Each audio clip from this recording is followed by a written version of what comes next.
Review. Pakistan में हम review के ज़्यादा आदी नहीं। जब भी हम कोई चीज़ डेवलप करते हैं या बनाते हैं तो उसके बाद हमारी आदत नहीं कि हम उसको रिव्यू करवाएं अपने क्लाइंट से या प्रोजेक्ट देने वाले से। इसी तरीके से आपने डिज़ाइनर को पैसे दे दिए और डिज़ाइनर ने आपके लिए डिस्प्ले एड्स बना दी, या आपने कुछ सेशन पहले फ़ोटोशॉप सीखा है तो फ़ोटोशॉप की स्किल्स को यूज़ करके आपने एड्स खुद ही बना ली घर पे और सोचा कि एड्स तो मुझे बड़ी खूबसूरत लग रही हैं and let's post it on Facebook या गूगल। क्लाइंट से आपने अप्रूव नहीं करवाई और जब आपने उसको पोस्ट कर दिया और क्लाइंट ने गूगल के ऊपर या किसी वेबसाइट पे या फेसबुक पे जाके उन एड्स को देखा तो क्लाइंट को वो बिल्कुल पसंद नहीं आई। अब इससे होगा क्या? Number one, you are going to waste a lot of time. मेरा पर्सनल एक्सपीरियंस ये कहता है कि जब आप एड्स को अप्रूव नहीं कराते क्लाइंट से तो वो हमेशा आपका बहुत ज़्यादा टाइम वेस्ट करती हैं। अगर एड क्लाइंट को पसंद नहीं आए तो client will ask you to develop those ads again, यानी कि वो एड्स आपको दोबारा बनानी पड़ेंगी। तो आपका टाइम भी ज़ाया हुआ और आपके पैसे भी ज़ाया हुए, क्योंकि एड्स दोबारा बनाने के लिए पैसे दरकार हैं। तो दोस्तों, इस सेशन के अंदर मैं आपको चंद पॉइंट्स दूंगा और हिंट्स दूंगा जिनके साथ साथ कुछ टिप्स भी होंगी जो आप यूज़ करेंगे नेक्स्ट टाइम एड्स को क्लाइंट से रिव्यू करवाने के लिए। तो आइए देखते हैं कि वो टिप्स क्या क्या हैं। हमेशा पहली चीज़ आप जहन में रखें, जब भी आपने ऐड को रिव्यू करवाना है क्लाइंट से तो you talk about the sizes, colours and ad style. Client से रिव्यू करते वक्त सबसे पहला पॉइंट और सबसे मोस्ट इंपॉर्टेंट पॉइंट है कि आप क्लाइंट को जस्टिफिकेशन दें, यानी कि रीज़न दें कि जिस साइज़ के ऊपर आपने ऐड बनाई है या जो से कलर्स और स्टाइल यूज़ किए हैं और उसको यूज़ करके आपने ऐड बनाई है वो आपने क्यों बनाई है, उसकी रीज़न उसके पीछे क्या है। याद है कुछ सेशंस पहले मैंने आपको बेस्ट परफॉर्मिंग साइजेस बताए थे गूगल एडवर्ड्स के ऊपर यूज़ करने के लिए, और अगर आप उनमें से कोई एक साइज़ यूज़ कर रहे हैं तो आप क्लाइंट को बताएं कि भाई मेरी रिसर्च ये बताती है कि इस साइज़ की जो डिस्प्ले ऐड है उसके ऊपर यूज़र का रिस्पॉन्स सबसे ज़्यादा है, हैंस मैंने ये वाला साइज़ यूज़ किया। जहाँ तक स्टाइल की बात आती है, कलर्स की बात आती है, तो आप उसको अपनी रिसर्च बताएं कि मैंने देखे कि बाकी ब्रांड्स या इवन आपकी पुरानी एड्स जो आपने बनाई हैं वो इन कलर्स और स्टाइल से मिलती जुलती हैं, तो ब्रांड के मैसेज को एक जैसा रखने के लिए मैंने ये स्टाइल्स और कलर्स को यूज़ किया है।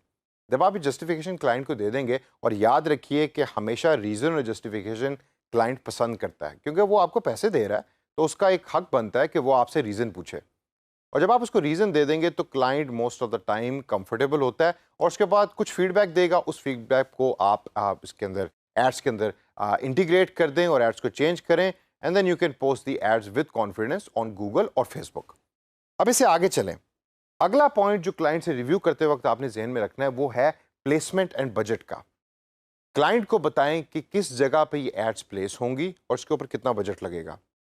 ऐसा ना हो कि आपने ऐड बनाई है फेसबुक के लिए और आप उसको बता रहे हैं कि जी मैं गूगल एडवर्ड्स को यूज़ करके ये वाली एड्स जो हैं डिफरेंट वेबसाइट्स के ऊपर चलाऊंगा। फेसबुक की एड्स और हैं, गूगल की एड्स और हैं, ट्विटर की एड्स और हैं, और इसी तरीके से तमाम प्लेटफॉर्म पे यूज़ होने वाली एड्स को अलग अलग बनाएं, अलग अलग उनके ऑब्जेक्टिव्स हों और अलग अलग उनकी रीजंस हों और साथ उनका बजट मेंशन्ड हो। लिंक्डइन की मार्केटिंग को हमने देखते हुए अगर आपको याद हो तो मैंने आपको बताया था कि लिंक्डइन की मार्केटिंग फेसबुक से एक्सपेंसिव है। उसका मिनिमम बजट एक दिन का जो हमें अलाउ वो कर रहा था लिंक्डइन, वो था $14, जो 1400-1500 रुपये बनता है आजकल के दौर के अंदर। जबकि फेसबुक के ऊपर तो आप 100-150 रुपये पर डे के ऊपर भी अपनी एड्स चला सकते हैं। तो इस वजह से बजट और प्लेसमेंट हमेशा जहन में रखें और वो क्लाइंट को बताएं।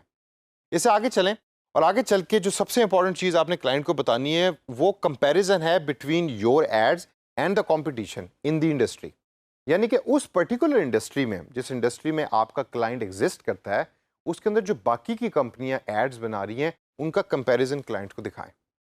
क्लाइंट को ये चीज़ बहुत पसंद है क्योंकि क्लाइंट को ये लगता है कि जब आपने बाकी कंपटीशन को देखा तो आपको देख के पता लग गया कि ये कंपटीशन इस मैसेज को हिट कर रहा है और यूज़र्स उसको रिस्पॉन्स कर रहे हैं। तो या तो आप उस मैसेज को रीयूज़ करेंगे या आप नया मैसेज बनाएंगे जो आपके कंपटीशन से हटके होगा ताकि यूज़र्स आपके मैसेज को पसंद कर सकें। तो कंपैरिजन आपने हमेशा दिखाना है अपनी एड्स का और कंपैरेटर की एड्स का, यानी कि दूसरी कंपनीज जो एड्स चला रही हैं जो उसी डोमेन या इंडस्ट्री में जिसमें आपके क्लाइंट का बिजनेस है। अगला बड़ा इंपॉर्टेंट पॉइंट है कि आपने सारे डिसीजन मेकर्स को इंक्लूड करना है अप्रूवल के दौरान जब आप क्लाइंट से रिव्यू करवा रहे हैं अपनी एड्स को।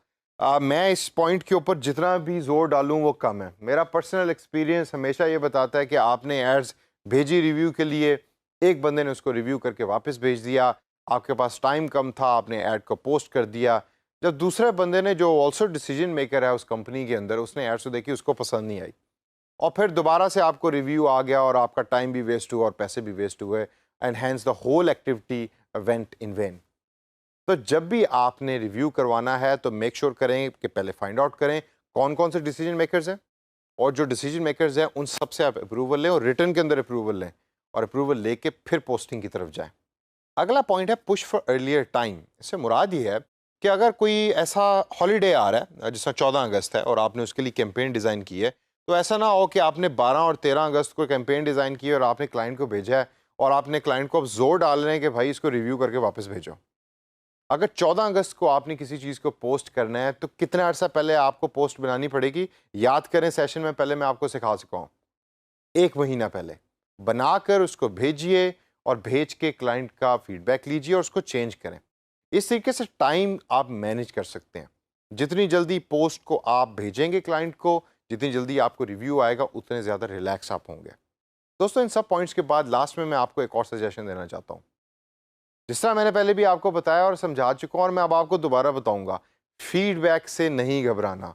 बेशक वो फोटोशॉप में आपने ऐड खुद ही बनाई हो, ज़रूरी नहीं कि जो आपने डिज़ाइन बनाया और जो आपकी आंखों को अच्छा लग रहा है वही आपके क्लाइंट को भी अच्छा लगे या यूज़र को भी अच्छा लगे।